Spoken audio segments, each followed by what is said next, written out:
L'enlèvement est un processus qui se termine par un point culminant. Le point culminant est naturellement l'apparition de notre Seigneur et Sauveur Jésus-Christ.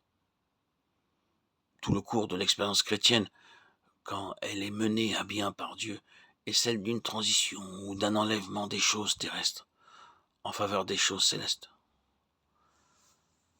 La foi est le principe de l'enlèvement. Sa nature même exige une base spirituelle, et non celle qui vient de notre manière de penser.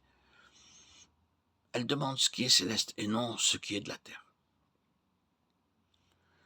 La manière d'agir du Seigneur envers son peuple a toujours eu pour résultat de nous faire perdre la confiance et l'assurance en tout fondement terrestre et de nous rendre totalement dépendants de lui. La foi nous amène toujours dans des situations précaires et difficiles. La foi demande sans cesse de lâcher les choses visibles et temporelles. La foi avertit et met à exécution son avertissement pour désorienter et confondre nos jugements naturels, notre sagesse, notre perspicacité, notre espoir, notre confiance et notre sécurité. La foi ne manque jamais de couper les liens de notre sûreté naturelle et de tarir complètement les sources de notre ressource humaine. Tout ceci est nécessaire pour ouvrir un système entier de plénitude céleste. Dieu rend la révélation indispensable et ses propres réalités célestes absolument essentielles à l'existence.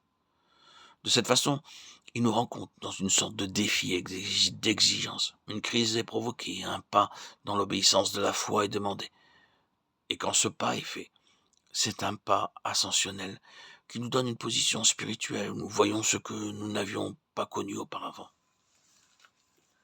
C'est donc par une succession de pas vers le haut, dans la foi qui est forgée en nous, la foi des élus de Dieu, laquelle nous prépare pour le moment de ce point culminant dans l'enlèvement.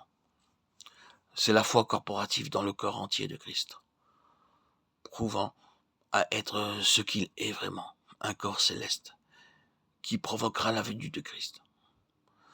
La seconde venue de Christ n'est pas simplement un événement historique dans un horaire divin de prophétie.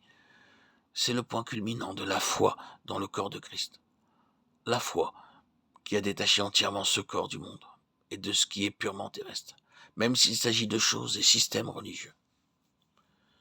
L'obéissance de la foi développe la capacité pour saisir les principes spirituels éternels et invisibles du dessein éternel de Dieu et rend donc possible la réalisation de ce dessein.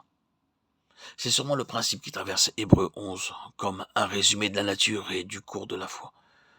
Mais c'est une seule foi, la foi même du Fils de Dieu. Cette foi est une puissante énergie spirituellement militante et le moyen par lequel les batailles de l'Éternel ont toujours été livrées.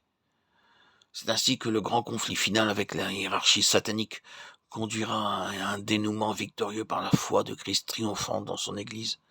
Apocalypse 12, 11.